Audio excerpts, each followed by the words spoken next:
All right, greetings, YouTube.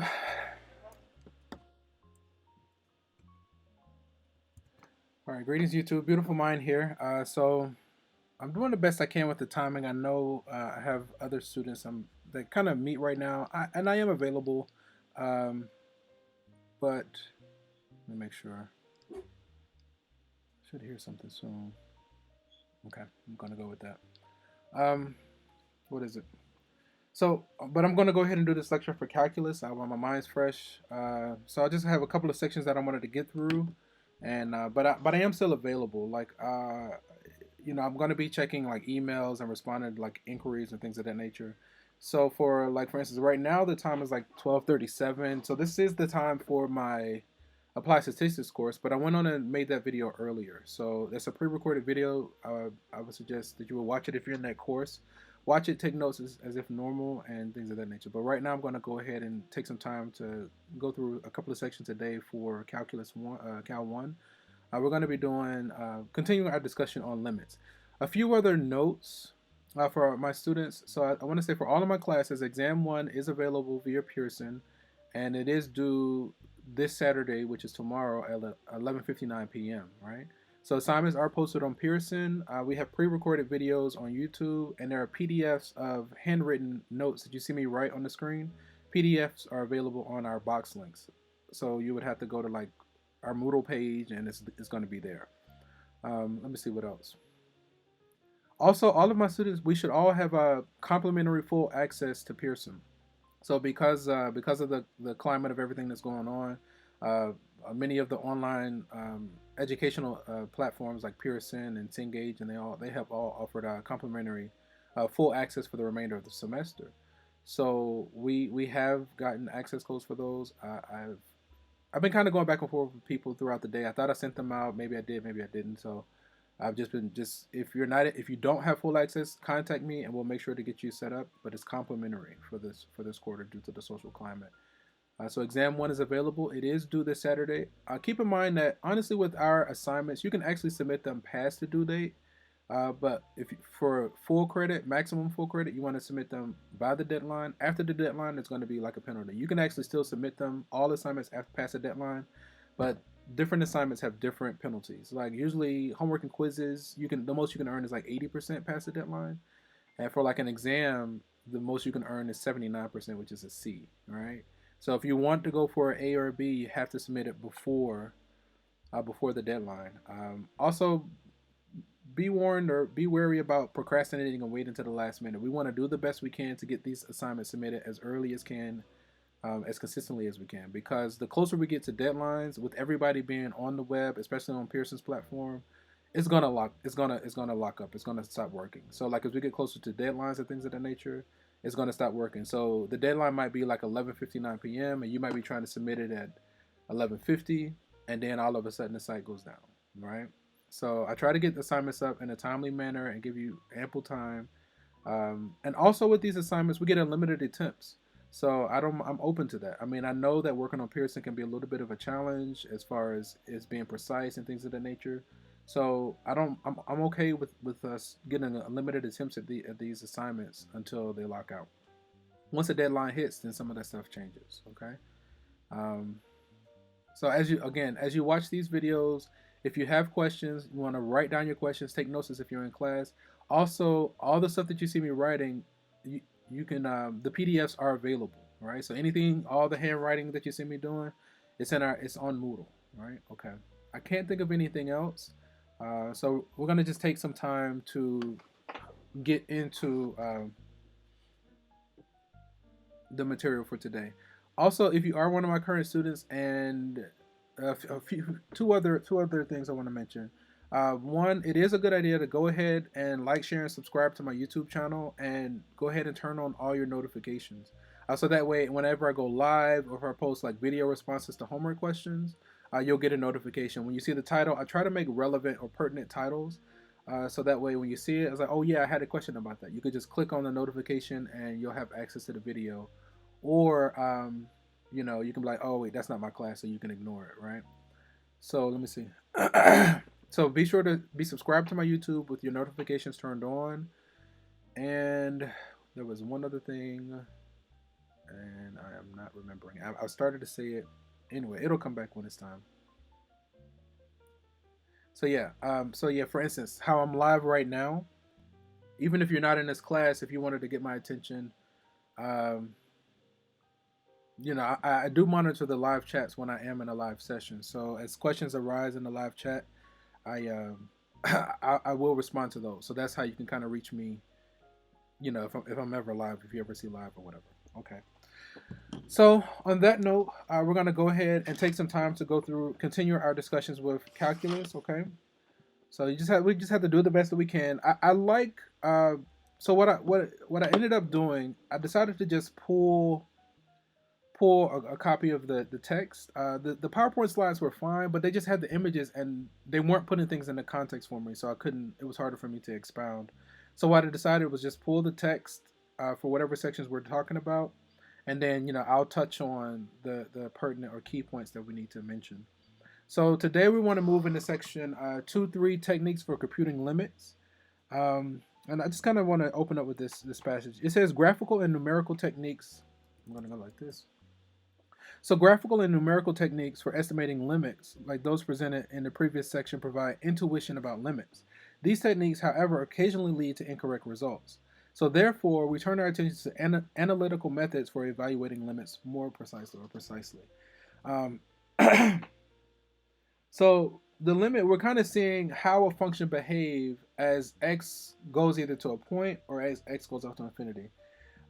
So I think I'd rather just kind of start with this here, this theorem. So this actually comes out of this discussion here. So notice we have in this figure 2.15.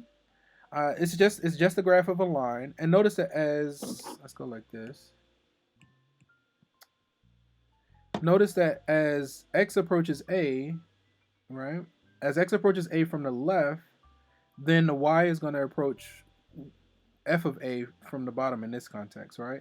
And as x approaches a from the right, y is going to approach f of a from above in this case, right? So then we have a point that's going to get closer and closer to f of a, right? So the limit as x approaches a of f of x is equal to f of a because f of x approaches f of a as x approaches a from both sides of a, right? So for a limit to exist, it has to, the left hand limit has to exist and equal the right hand limit, right? So then that's what we mean by saying that a limit exists. The left hand limit, the limit on the left equals the limit on the right. So then we have this theorem. It says, so it's the limits of linear functions. So say we're considering limits of a linear function. We have a, b, and m are real numbers. For the linear function f of x equals mx plus b, the limit as x approaches a of f of x is going to be f of a, which is just basically ma plus b. So what this is saying, if we're considering a linear function and we take the limit as x approaches a, we can essentially just substitute in, replace the x with the a, right? And that'll be the limit. This is for linear functions. So this is the theorem, theorem 2.2, limits for linear functions. So then we have this example. It says evaluate the following limits. And I mean, honestly, here we should just be able to just plug in. We have a linear function, f of x equals 1/2 x minus 7. And we're asked to find the limit as x approaches 3 of this function, right? So because this is a linear function and because of this theorem here, essentially we can just plug in that a. A in this case is 3. So if we plug in 3, it should be 3/2 minus 7. So that's like 1.5 minus 7. That's like what? That's a 2. That's 5. Negative 5.5. So 11 over 2. Negative 11 over 2 for A. Let's see, how do we do? So we have the limit as x approaches 3. That's going to be equal to the limit as x approaches 3 of this guy. Because this is a linear function, we can just essentially just substitute in, and then we get this, negative 11 over 2, which is negative 5.5, okay? And then for b, again, this is also linear. This is a constant function. Notice that there's no x, so as x approaches 2, y is all, no matter what x value we put in, y will always be 6. So as x approaches 2, y is always going to be 6. So that limit is just going to be 6. Let me move this down here. I'm going to keep this in my slide for future purposes. Yeah, I'd rather leave that there. Or actually, let me go style, and I'm going to remove the fill. That way, I'll know what I had blocked, and I can see it unblocked. Okay. Okay, so again, as we kind of watch these lectures, as we kind of go through this, um, as questions arise, is oh no, oh okay, I see what's going on. I'm sorry, I have like a whole system thing here set up,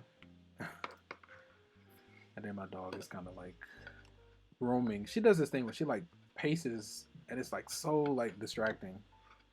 So she's kind of doing that, but it's okay.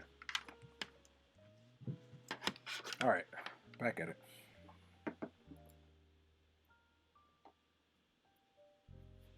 Okay. And then also, I'm gonna hit style, and I'm gonna just thicken this up. It's too thick. This is like the only one that I like. Okay. All right, let's go into the next example. So yeah, so again, I decided to pull the text from the book because I noticed also the example, the PowerPoint lecture slides that come with this material. It didn't really have explanations, and it didn't really have any examples either. So it's like, and I know I probably should do a little bit of preparation, a little bit more preparation, but I don't know. It is what it is. This is just what I decided to do, right? Okay. So let's look at some limit laws. So then we have. So the following limit laws greatly simplify the evaluation of many limits, right? So we have limit laws. Assume that the limit as x approaches a. Let's go like this. Assume that the limit as x approaches a of a function of f and the limit as x approaches a of g. Assume both of these limits exist.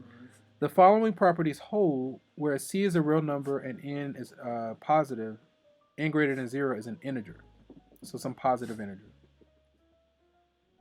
She is hilarious over here. She got like a toy. She's just like being silly. Anyway, so what this first one says, the limit of the sum becomes the sum of the limits.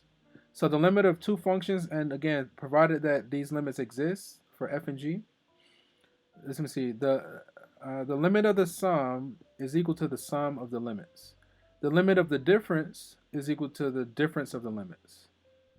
The limit of a constant times a function is going to be the constant times the limit. The limit of the product is going to be the product of the limits. It's kind of like, it's almost like we're distributing the limit term in there, but it's not really distributing. This is just some properties or laws that hold when we have limits that exist, right? The limit of the product is going to be the product of the limits. The limit of the quotient is going to be the quotient of the limits, provided that the denominator limit is not equal to 0, okay? Because we cannot divide by 0. The limit of the power is going to be the power of the limit. And the limit of the root is going to be the root of the limit, provided that the function is positive for x near a if n is even, right? Because we can't take the even root of negative numbers, right? Okay. So there are proofs, okay? I'm not going to really do those. Or it's here. I'm not going to do that right now. I want to look at this example. All right? Okay, yeah, cool. That's what I wanted. So this is where I want to be. Okay. So for this example, we're asked to evaluating limits. Suppose the limit as x approaches 2 of this function equals 4, and the limit as x approaches 2 of g equals 5, and the limit as x approaches 2 of h equals 8. Use the limit laws to compute each limit. So we're asked to find the limit as x approaches 2 of f of x minus g of x divided by h, right? So we said that the limit of the quotient is going to be the quotient of the limits. So we can essentially rewrite this as the limit of this minus this divided by the limit of this. Long story short, this is going to be the limit of f. The limit as x approaches 2 is f minus the limit as x approaches 2 of g divided by the limit as x approaches 2 of h, right? So then it's basically going to be 4 minus 5 divided by 8, which is going to be a negative 1 by 8. Let's see, how do we do? Negative 1 by 8. So here's a copy of the original. Okay. The limit, so right, so we can pass it into the top and the bottom. That was that was the quotient rule, right? Law 5, you see it there. Then it should be like the second rule, law 2. Limit as x approaches 2, and then you just use your answers. Right? I'm gonna leave that there. Okay. So again, as we, oh no, what did I do? Let's get rid of all that. Come on, thank you. So again, as we go forward, as questions arise, you have to write them down and reach out to me. Okay. And then for part B, let's see. So we have the limit as x approaches 2. We have 6 times that plus that. So I mean, long story short, we just really just kind of replace it because we were given all of these limits. So this is going to be 6 times 4 times 5. Let me see. 4 times 5 is 20. 6 times 2 is it's going to be 120 plus 8. So that should be 128. Should be B. 128. Let's see. Oh, let's go this way. Let's like copy.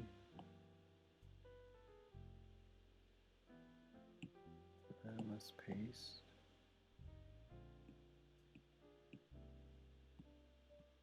Paste. There we go.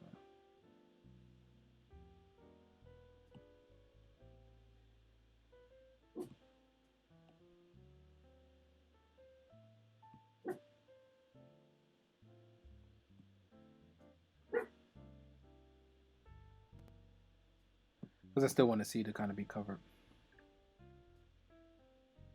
Okay. So now, as we work through B, okay.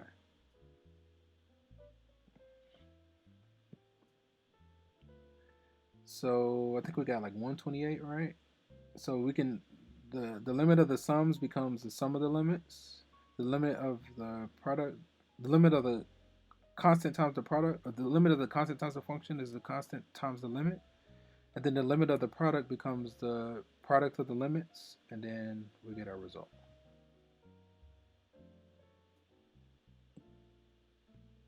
Okay.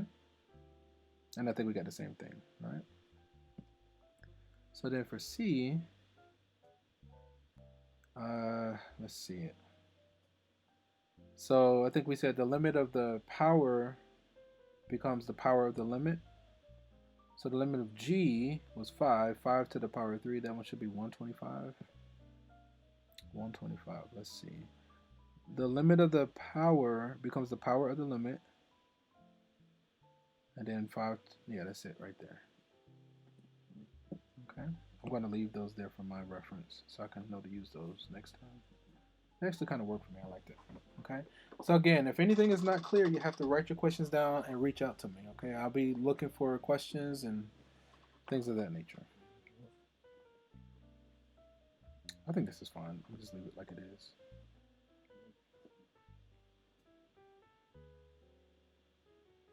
So it says limits of polynomial and rational functions. So the limit laws are now used to find the limits of polynomial and rational functions. For example, to evaluate the limit of a polynomial at an arbitrary point A, we proceed as follows.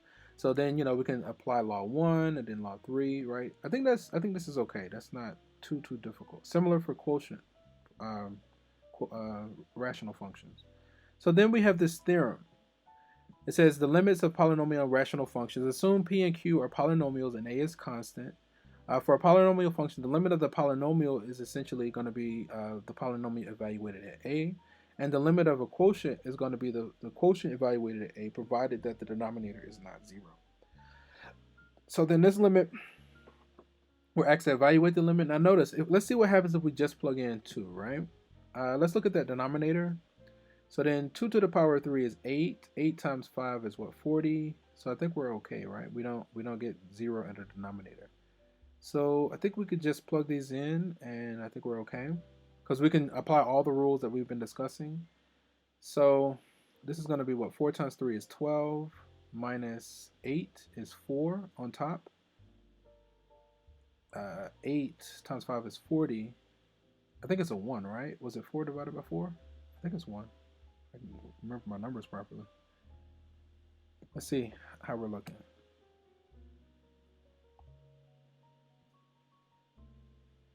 Okay, here, right? So here's a copy of the original. Then basically we can just plug in and we get 1. Okay. Quick check. I'm gonna let that be. Okay, let's talk about this one. Using theorems 2, 3, and 2, 4, evaluate this limit, right? So we can still use the same properties. Let's see. Do we get a 0 in the denominator? Let's see. 4 times 2 is 8, plus 1 is 9. Do we get a negative in the radical? 8. Let's see. 8 times 2 is 16, 25, right? Okay. So we should just be able to plug in. That's 25 plus 6 is 31. So that's 30 on top. And 9 on bottom, whatever 30 divided by 9. So then 10 divided by 3. 10 over 3, right? Okay, let's see how do we do.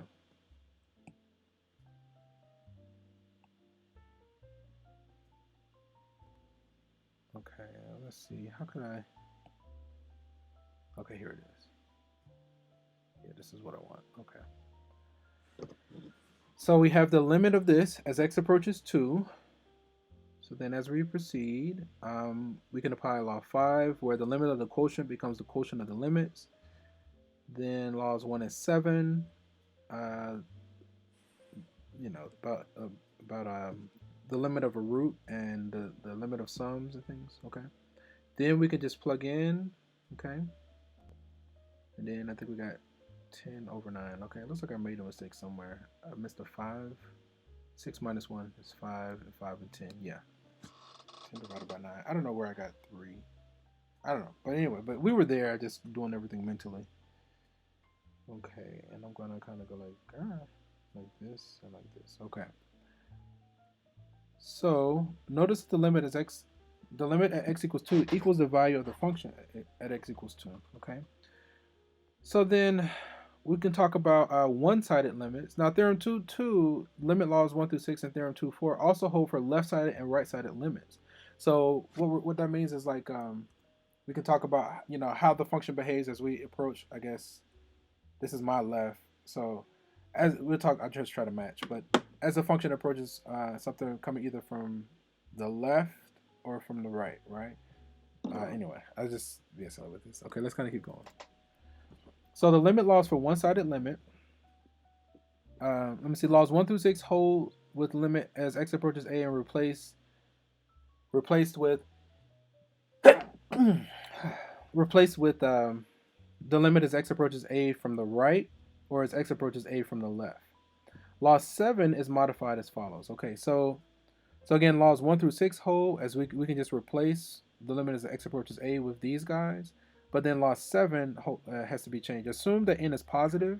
So if we're talking about the root, right? As x approaches a from the right of a root, it's still going to be the root of the limit as x approaches a, provided that the function is greater than or equal to 0 for where for x near a with x. So x is coming from the right of a, and n is even. So if n is even and this stays positive, then it's pretty much the same. But as we approach a from the left, this is going to hold provided that the function is positive as a comes from the left if n is even. What's the difference? Let me see. One is coming from the right, one is coming from the left. So x is greater than a, then this will hold. If x is less than a, this holds. That's the only thing I can think. Otherwise, it's essentially the same. Okay, so let's give this one a go. We're asked to calculate the left and right side limits. So we're asked to find the values of the limit as x approaches 1 from the left of this function, the limit as x approaches 1 from the right of this function, and the limit as x approaches 1. So the limit, as long as the left-hand limit equals the right-hand limit, then we said the limit exists, and that's what it's going to be, right? Okay. So we have this function. As we come from the left side of 1, so that means we're talking about line 1, right? So if we just put in 1, if we plug in 1 into line 1, coming from the left, if we plug in 1, we get what? 2. So coming from the left, the function approaches 2. But then coming from the right of 1, which is over here, if we plug in 1, we get 0. So coming from the left, we get 2. Coming from the right, we get 0. So the left-hand limit, I think, is 2. The right-hand limit, I think we said, was 0. So the left limit does exist. The right limit does exist, but they are not equal. So we said that the limit does not exist. All right, let's see how this goes. How do we do? Okay. So the limit as x approaches 1 from the left is 2. That's right, Malachi. For x, it follows that the limit as x approaches 1 from the right is 0. So because the limit from the left is not equal to the limit from the right, then we said that the limit of f does not exist at this point, right? The graph of the fixture is consistent with these findings. So figure 216 is here. As we come from the left, you see the y value approaches 2.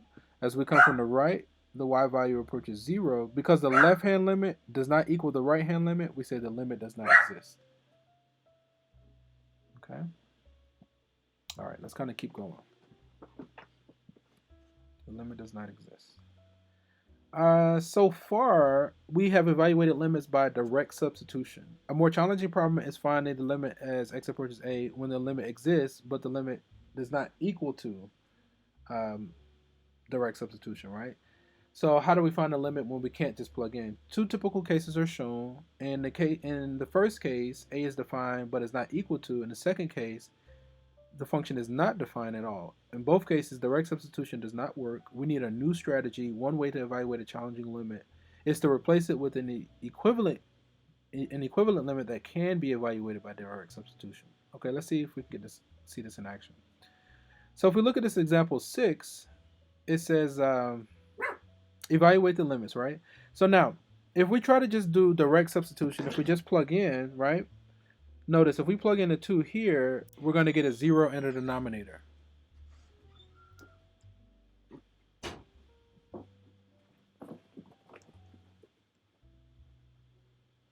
So we're going to get a 0 in the denominator. Ooh, I'm dizzy.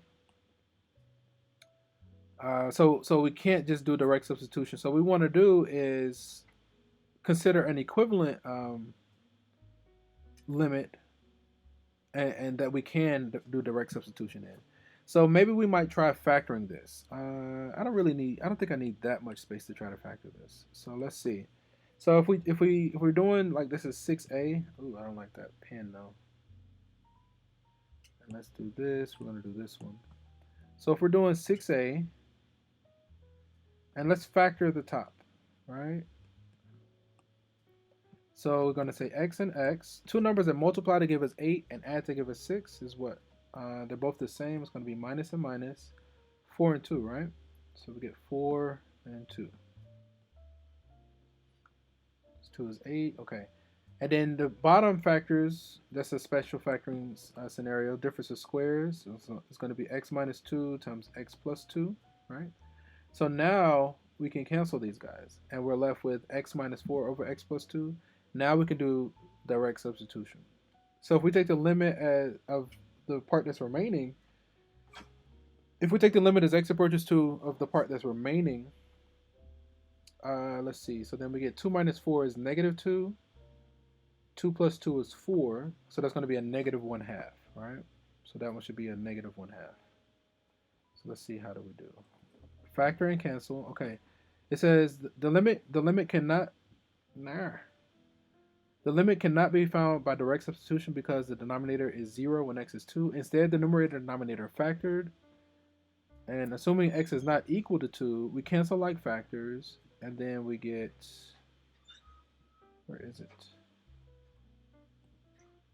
Right there, the negative 1/2. Okay. So let's try something similar for b.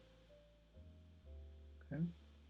So notice in b, if we try to just plug in 1 directly, I think we get 0 over 0. So that's usually a hole in the graph, right? But nonetheless, we can't evaluate the limit that way. So we're going to see, can we find an equivalent limit? Let me see. Will the conjugate work here? What's going to work? What if we multiply by the conjugate of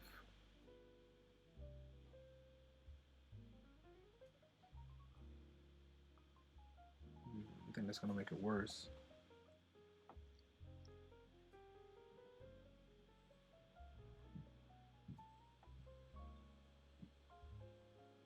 The first thing that comes to my mind is the conjugate, right?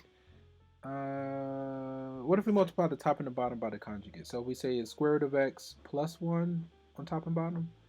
So now on top, the square root is gone. Let me just see what happens. I'm going to try it and see if it works. So if we're doing 6b, if we multiply top and bottom by square root of x plus 1, if we FOIL, on top we're going to get x. Those are going to cancel, and then we're going to say plus 1 divided by, now on bottom we're going to have x minus 1 times the square root of x minus 1. No, plus 1, right? I think this will work. Let's see. Now if we plug in, because all I did was multiply by 1 in the form of the square root of x plus 1 on top and bottom. So if we plug in 1 here, I think we still get a 1 in the denominator. We could, what if we separate them? Can we do that? What if we multiply by 1, x plus 1 over x plus 1? Does that help?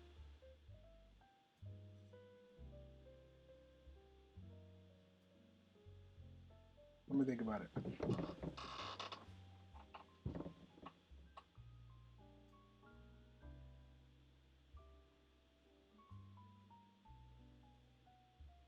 That doesn't sound like it helps either.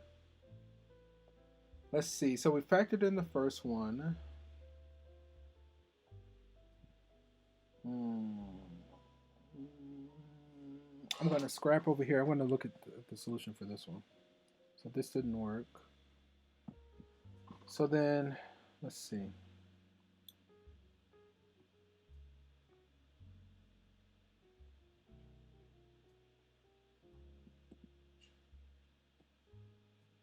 So I think this one was fine. I think we finished that one out. Conjugates, right? I thought we did that. Let's add a square root of x plus 1. Did I just not do it right? I did that.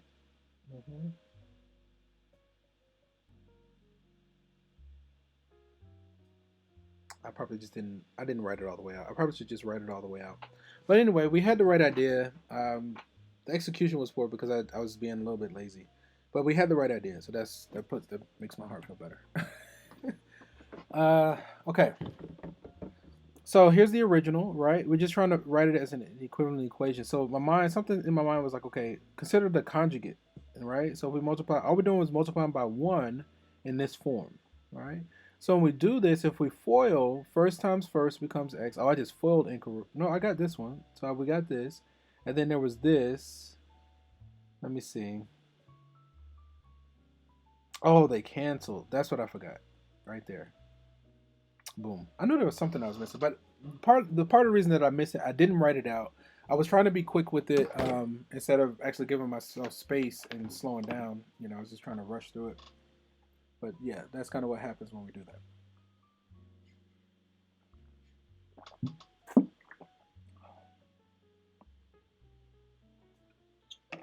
So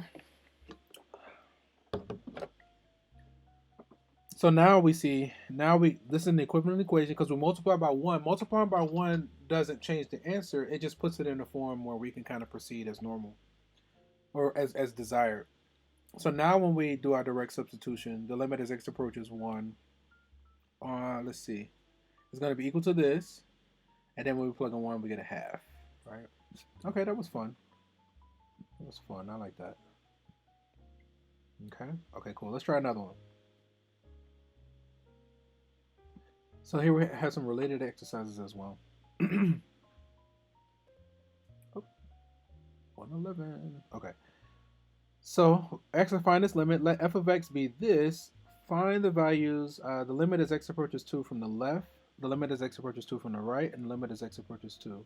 Or state that it does not exist, right? So now if we try to plug in 2 directly, we get a 0 in the denominator, so we can't do that. I'm going to give myself space and give this one a go. Right? I think I can do this one. We're gonna go like this, like this, like this.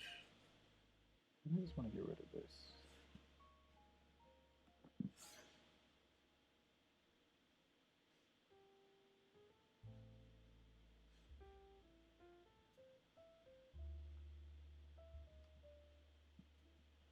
Okay, I'm going to add a page. I'll add a page here. And I want to give this example a go.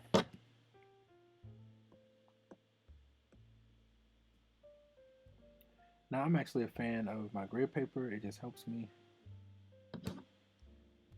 And I'd like to paste. Okay, let's give this one a go. So let's start by getting a copy of the original. We have this f of x equals, we have x cubed minus 6x squared plus 8x divided by the square root of x minus 2, right? We're asked to find the values as x approaches 2 from the left, the right, and the limit itself. Okay.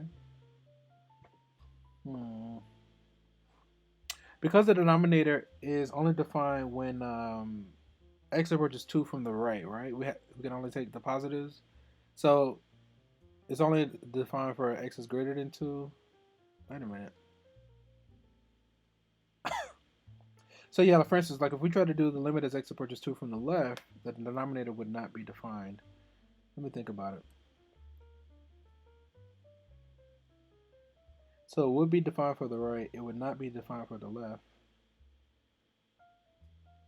I kind of want to look at the answer and see what they're doing. We did that one. This one, right? I just want to kind of glance at it a little bit. So because the denominator is only defined when that's positive, therefore the domain is strictly greater than 2, it follows that this limit does not exist coming from the left, right? The limit does not exist coming from the left, which makes sense. Which in turn implies that this limit does not exist. So to evaluate the limit from the right, factor the numerator and simplify. Right, that's exactly what I was feeling. Okay, so with the square root, right, we can't take the square root of a negative, so let's kind of go back. So here, right?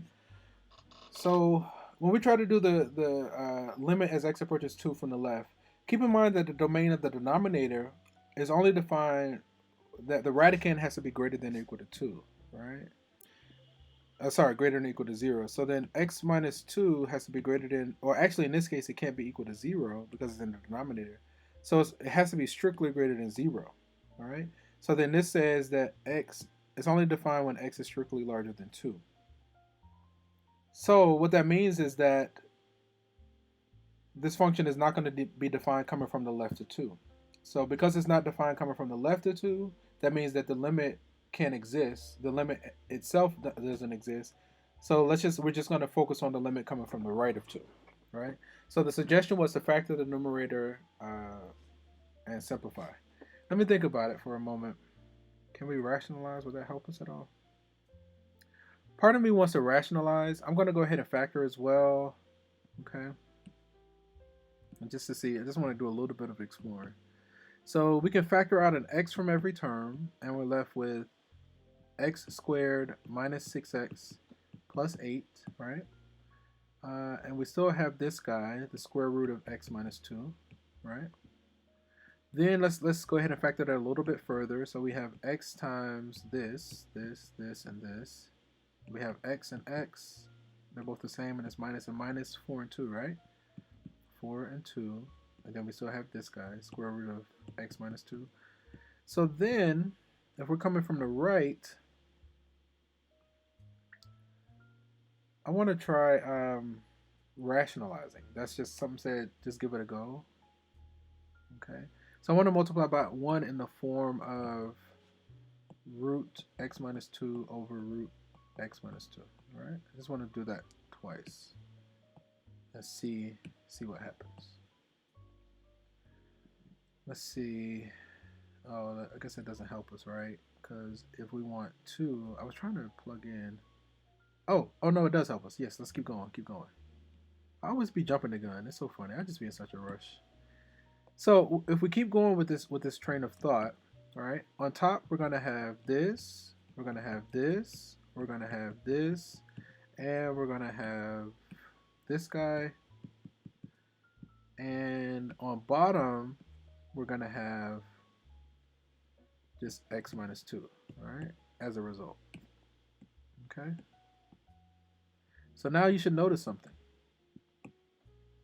So notice this can be canceled by this, all right? So then what we're going to have x times x minus 4 times the square root of x minus 2. It's not really needed, but I don't mind. So now if we want to evaluate the limit as x approaches 2 coming from the right of the original, I'm just going to put it as f of x right now. It's going to be equal to the limit as x approaches 2 from the right of this thing, x times x minus 4 square root of x minus 2. And then from earlier, I think we're okay. It should just be 2 times 2 minus 4 times the square root basically of 0, right?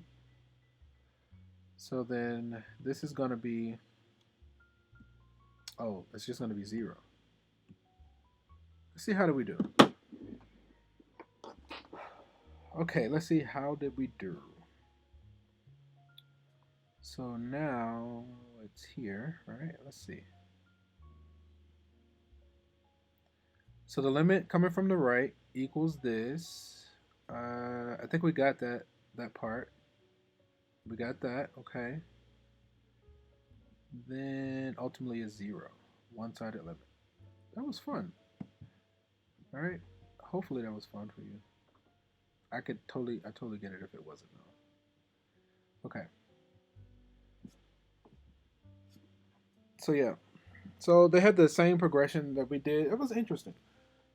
So, but the main thing was there was being clear that the denominator was not defined for coming from the left, right? Because it's a square root function. The square root function, the image is kind of like the square root function.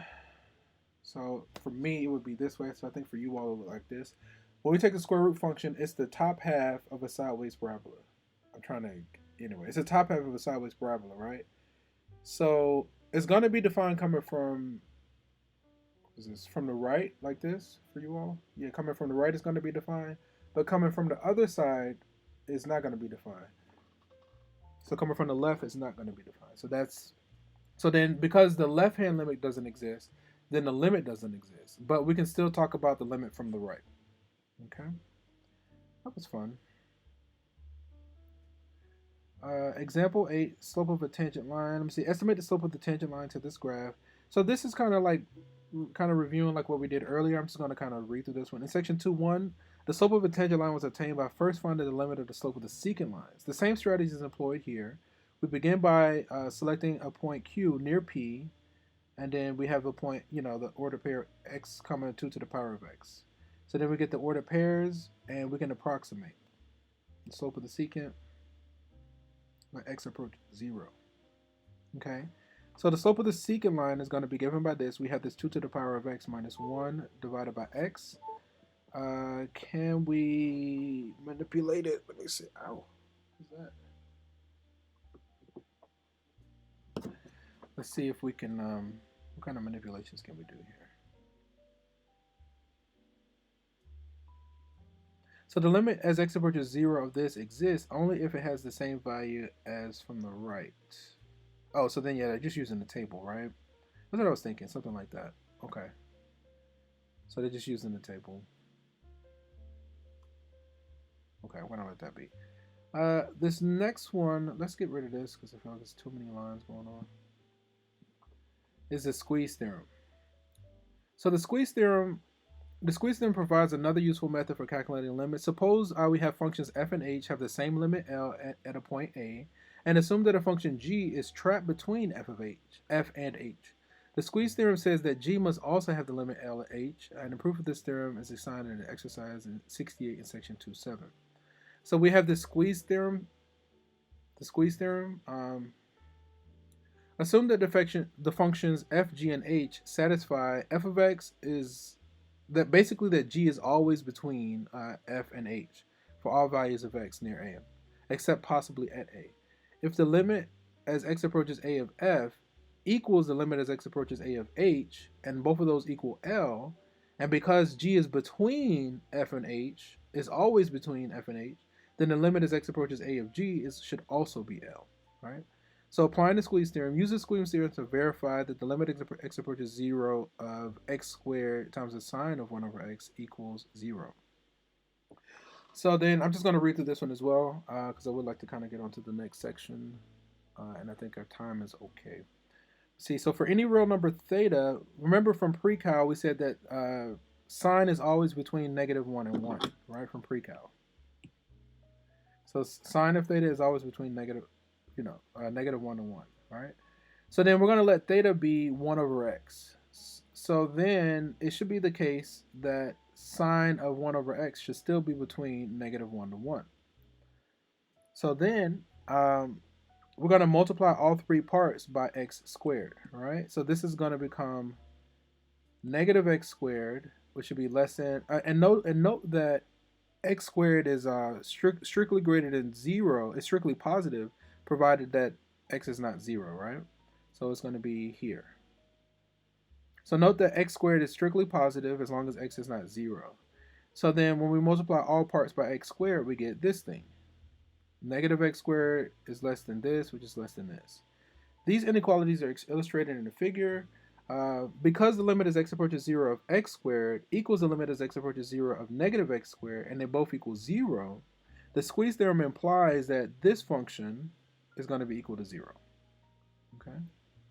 So we get something kind of like this. We see the red as y equals x squared, the blue as y equals -x squared, and then our x squared times the sine of 1 over x is going to stay always between those two, so then that should be the limit. So we're just using, again, what's called the squeeze theorem to evaluate that limit.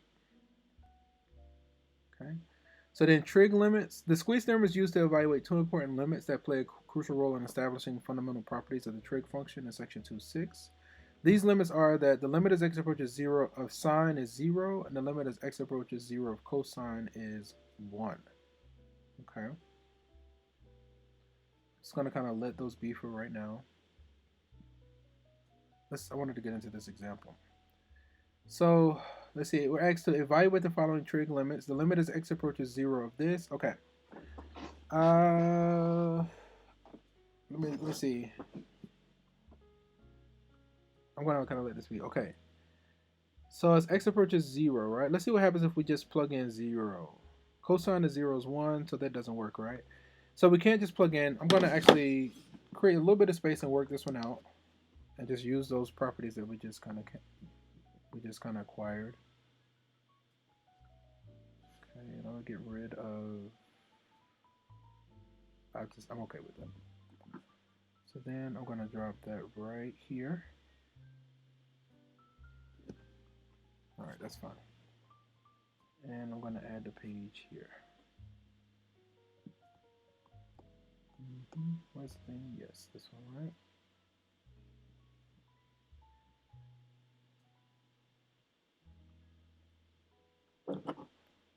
Let's go here, paper, like this, right?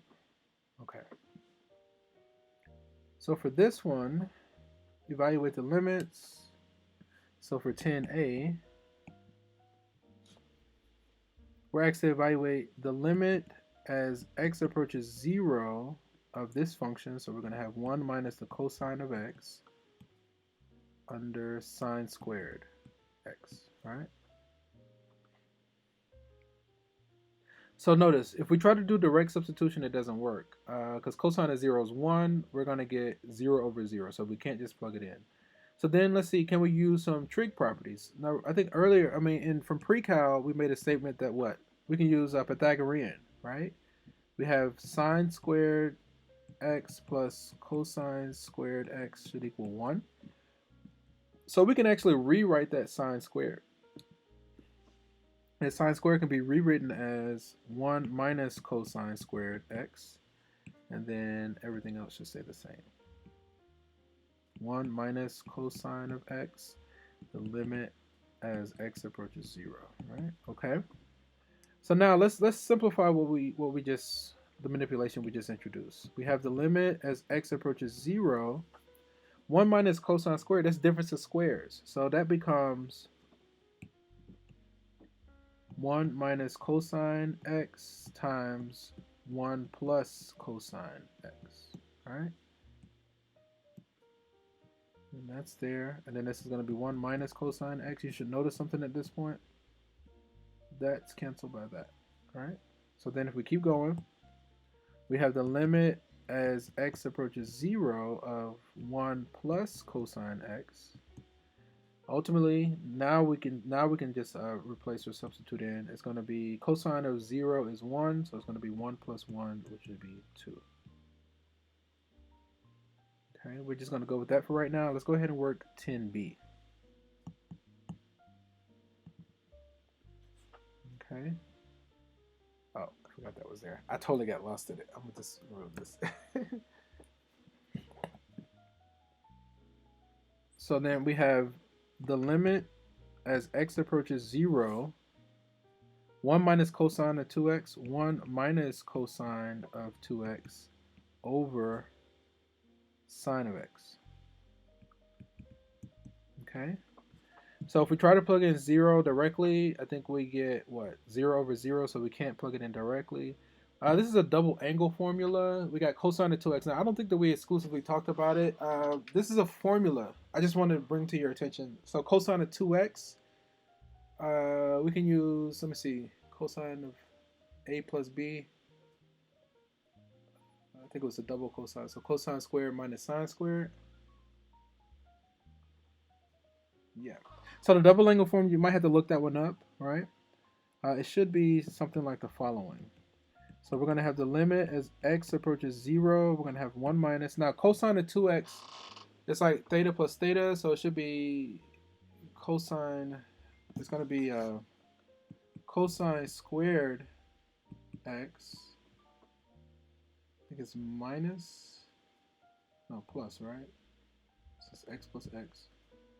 I think that one followed. It was not reversed. So cosine squared x plus sine. No, that can't be plus. Give me a moment. It has to be minus. Cosine squared plus sine squared was 1, and it's definitely not 1. So I'm going to get rid of this. Let's see, does this make sense? When I think about the cosine, I'm just trying to pull that formula from my memory. Maybe cosine was the first one that we did. I'm trying not to look up the formula. Give me a moment. Give me just a moment.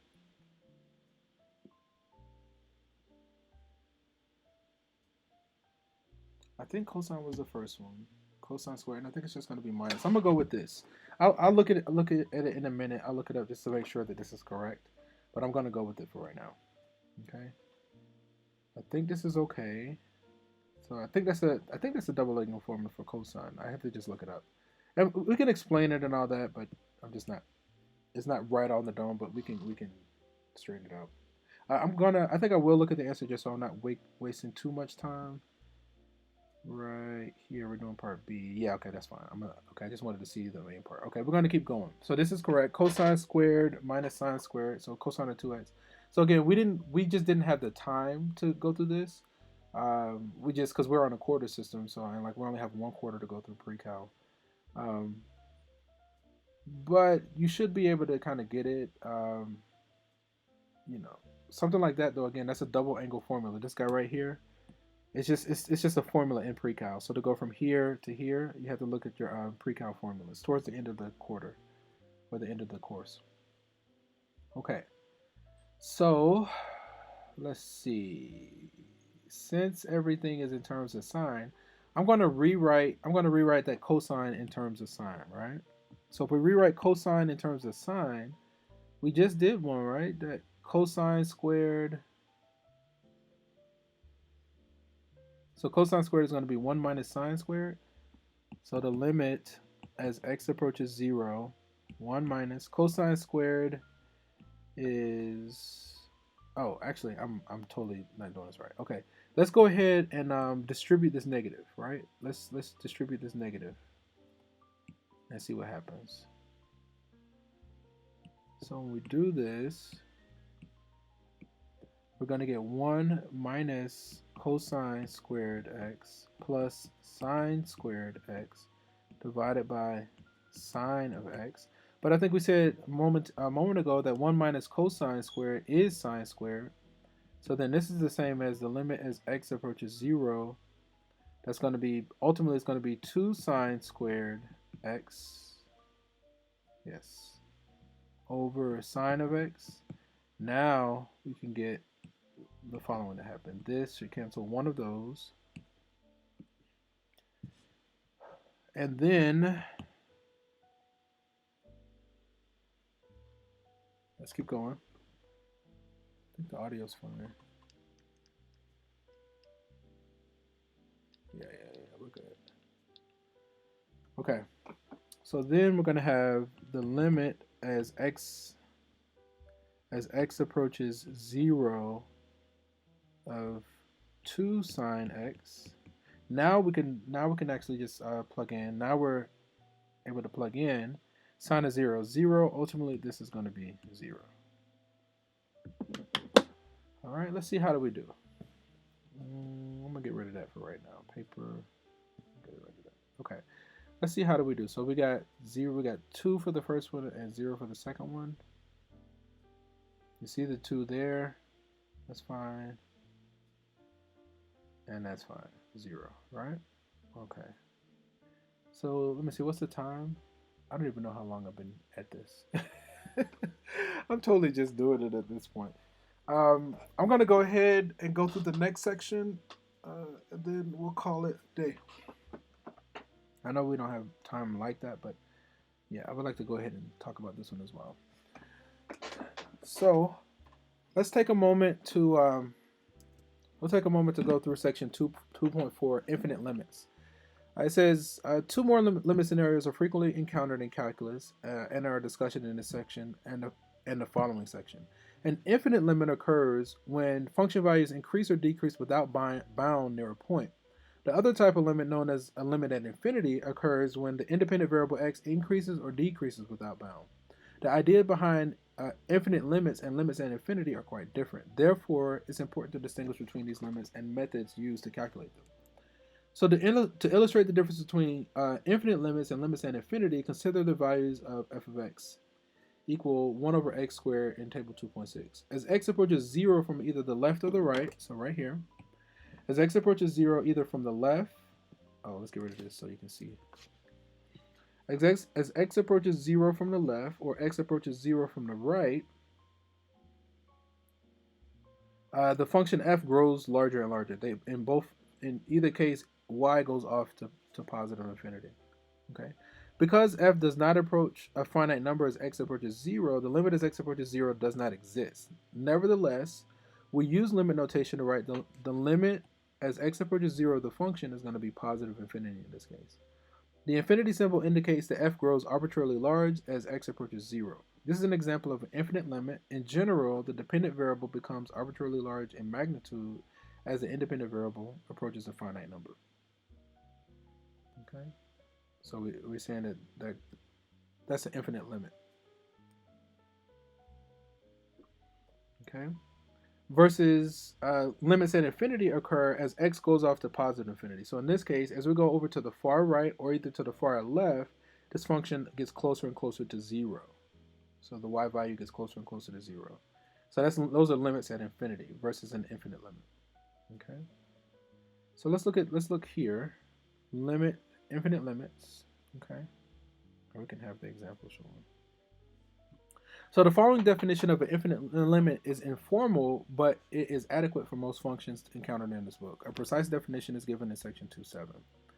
So suppose that f is defined for all x near a. If f of x grows arbitrarily large for all x sufficiently close, we write the limit as x approaches a of the function is infinity. And we say the limit as x approaches a is infinity. If x is negative and grows arbitrarily large,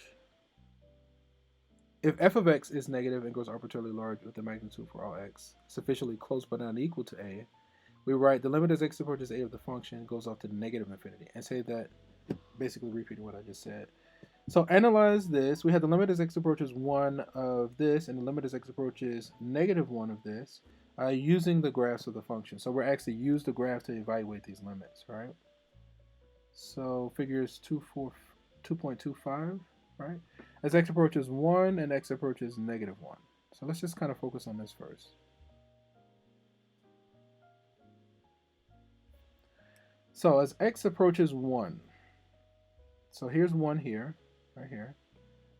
Notice that as x approaches 1 from the left, the y value goes off to positive infinity. As x approaches 1 from the right, the y value goes off to positive infinity.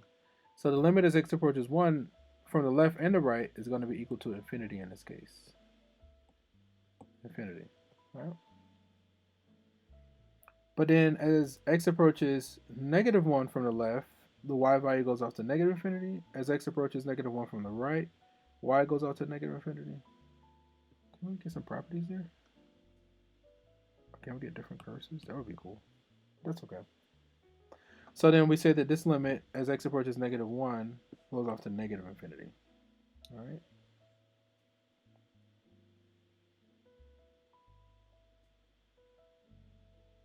So we have this thing here about one-sided infinite limits. Suppose a function is defined for all x near a, where x is strictly positive, or sorry, x is strictly greater than a.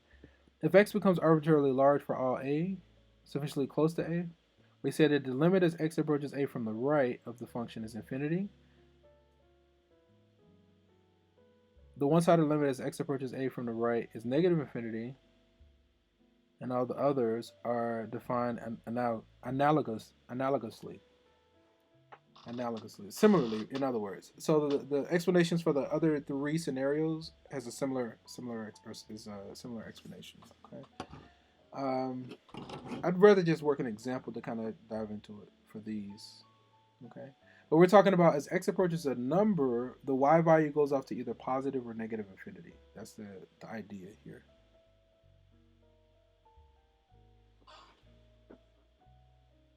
Okay, let's keep going. So a vertical asymptote. So the limit as x approaches a of a function, if it goes off to plus or minus infinity. Are you starting to slow down on me? I think my device might be like getting tired. There it is, okay. So if the limit as x approaches a goes off to plus or minus infinity, or if the limit as x approaches a from the right goes to plus or minus infinity, or the limit as x approaches a from the left goes to plus or minus infinity, the line x equal a is what we call a vertical asymptote, right? So this actually is in college algebra. It's not articulated this way, but vertical asymptotes are definitely there. So in this example, it says the vertical line x equals 1 and x equals 3 are vertical asymptotes of this function. Use the figure to analyze the following limits. All right, okay, can we see the figure without the answer? I probably should have cut. Okay.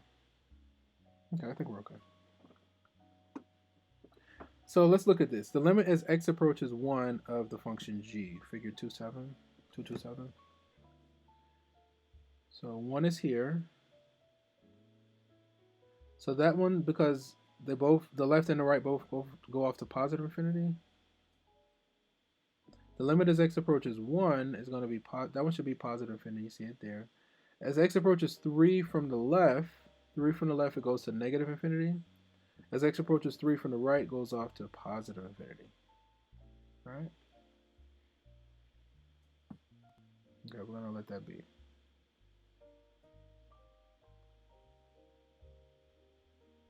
So then,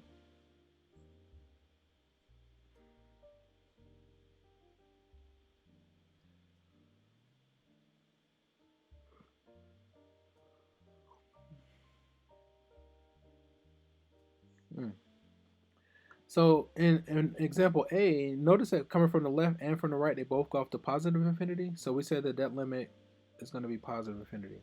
But in part B, the limit as x approaches 3 from the left went off to negative infinity, and the limit as x approaches 3 from the right went off to positive infinity. So because g has different infinities as x approaches 3 from the left and the right, we do not write that it's equal to infinity, nor do we write that it's equal to negative infinity. We simply say the limit does not exist. Okay. So let me see. Okay, let's kind of take a moment to go through this. So finding infinite limits analytically. Many infinite limits are analyzed using a simple arithmetic property. The fraction a over b grows arbitrarily large in magnitude if the denominator approaches zero while the numerator remains a non-zero and relatively constant. So if the top stays constant and the bottom gets closer and closer to zero, then we say that should be infinity, right? Yeah. So it goes off to infinity. Okay, let's see. So determining limits analytically. Analyze the following limits. We have the limit as x approaches 3 from the right of this. Let me think about it.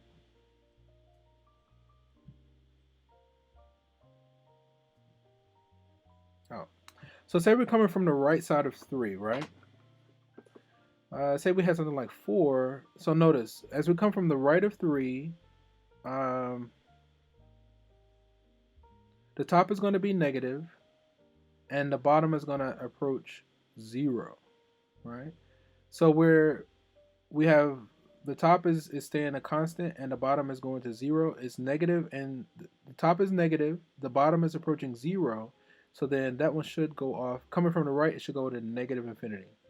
As x approaches 3 from the right, the numerator approaches negative 13. All right, so we just plugged it in. Let me see, 5 times 3 is 15, negative 13. We'll notice that it's negative. And then as we approach 3 from the right, it's approaching 0, it's positive and approaches 0. So a negative divided by a positive is negative. So that should go off to negative infinity. Approaches negative 13, this is positive and approaches 0. So then a negative divided by a positive is negative, and that's gonna go off to negative infinity. Okay. As we approach 3 from the left, okay, if we plug in 3 on top, we're still gonna get our negative 13. If we're coming to 3 from the left, that means the bottom is negative, and it's going to 0, and it's approaching 0. So we have double negative, and we have a negative constant on top. It's negative and approaching 0 on the bottom. I want to say double negative. It's gonna go off to positive infinity. Approaches negative 13. This is negative and approaches 0. So then it's going to go off to positive infinity. So coming from the left, we go to positive infinity. Coming from the right, we go to negative infinity. So these limits apply to the given function has a vertical asymptote at x equals 3, and it also implies the two-sided limit does not exist. Okay. Let's try this one. So negative 4 coming from the left and the right. I just want to try this one on my own. I don't really want to see the answer right here. Right? Can we clear up the image? Come on. No.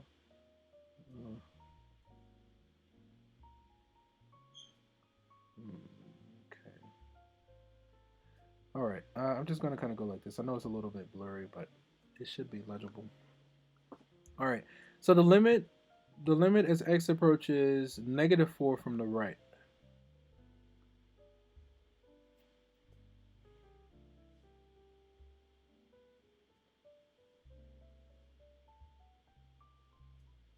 Can we factor this or simplify it? I feel like we could simplify it. All right. Yeah, let's factor. I'm really tired. I think I'm just gonna use this. So let me see. If we look on top, right? They all have. We can factor out a negative x. I would factor out a negative x. You see it here, and we're gonna be left with this. On the bottom, we can factor out a negative x squared, and we're left with this. We can cancel the negatives, one of the x's, and I think that's it. We get something like this. All right. Now, negative 4. If we plug in negative 4, that's going to be a negative 6, negative 7, so it's going to be 42, positive 42. Let's see. Coming from the right, this is going to be positive.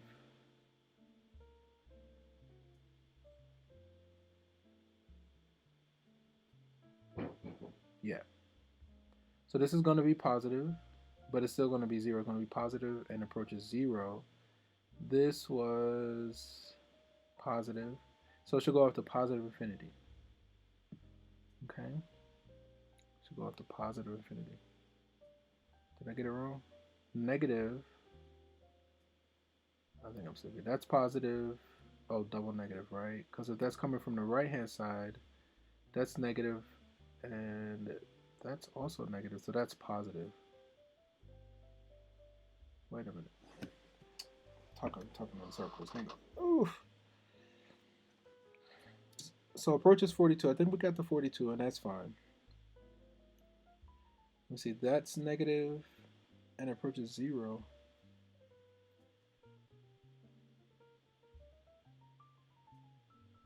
Oh, okay. I see where I'm missing it. So if we're approaching -4 from the right, that means the 4 is larger. We have things like -3.5 and stuff like that. I totally was getting that backwards, right?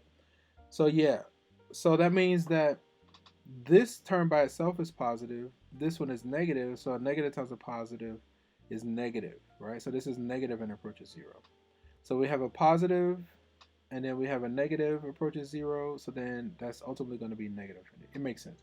Yeah, I got thrown because we were approaching -4 from the left and the right. So when I was coming from the right, it just kind of threw me for a loop a little bit. And plus, I've been talking for about a few hours now, so I'm totally kind of tired, but it's okay. We're about to wrap this up actually, and keep it moving. Okay. So let's see. Let f of x be this. Determine the following limits and find the vertical asymptotes. Verify your work with a graphing utility.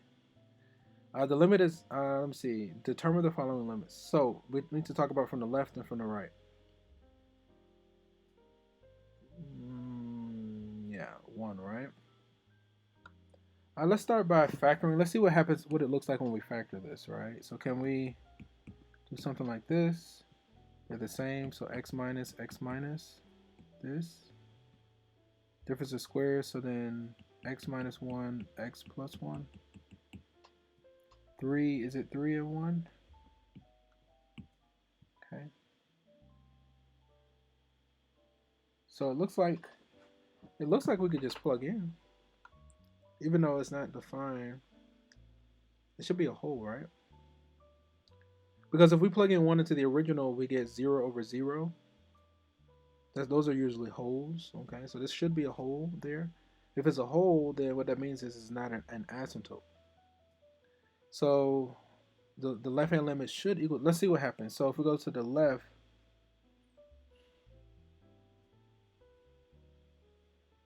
so as we approach 1 from the left, if we plug in 1, let me think about it. That's going to be a -2. That's going to be 2. Positive, negative. That one should go off to negative infinity, right? From the left. Coming from the right, that's still positive. That's still essentially a 1. That's going to be negative, positive, negative infinity, right? So it looks like the left and the right both go to negative infinity in part A. Hopefully I did that proper in my mind. And I know I probably should write it out. I'm just not doing it. Oh, plug it in. Duh. Yeah, right? So I think we said that earlier. So 1 minus 3 was -2 and a +2, so that should be -1, right? Okay, I think we're okay there. So the limit as x approaches 1 is -1, even though f of 1 is undefined. So the line x equals 1 is not a vertical asymptote, right? Because it's not going off to infinity. If it was going off to plus or minus infinity, it would be an asymptote, right? That's what we anticipated. In part A, we showed that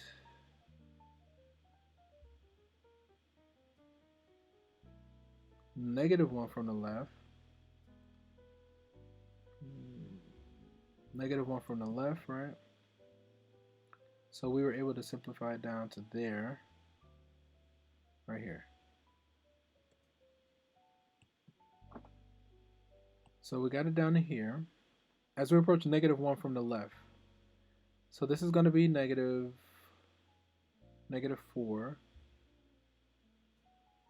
So this one is further away from 0, so it's going to be negative. Double negative is positive,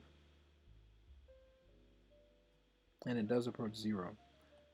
So this one should be, we said a negative and a positive. This one should go to negative infinity. And then as we come from the right, this is still going to be negative 4. Now this is positive. I think they both look like they were negative infinity. Negative infinity, and the other one is positive infinity. Let's see.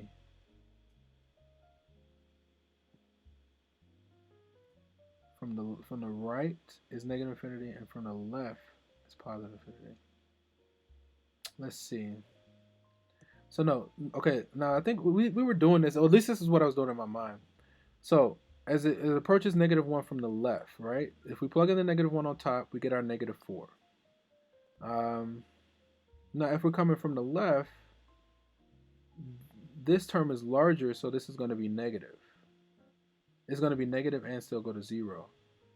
So double negative is positive infinity. I think I just need to write it out. Like that's part of my trouble. This one also is still going to approach -4, but now we're coming from the right side of -1, which means that this is positive. This is larger, so now it's going to be positive and approaches 0. A negative divided by positive is negative, right? I just need to write it out. I'm totally like being lazy.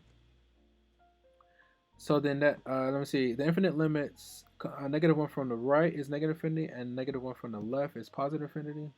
Imply that this is a vertical asymptote, and then you can check it with the graphing utility, right? Cotan. So I think cotan of 0, you know, it's like, I think it's a decreasing function, and it's usually an asymptote at x equals 0. Coming from the right, it should go off to, I'm just doing this from memory now. Coming from the right, it should go off to positive infinity. Coming from the left, it should go to negative infinity. So cotan is cosine over sine. As theta approaches 0 from the right, cosine is going to be 1, and so it's positive as theta approaches 0 from the right. So it's going to go off to positive infinity. And then as theta approaches 0 from the left, cosine of cosine of theta is going to be equal to 1. So then let's see, sine is going to be negative.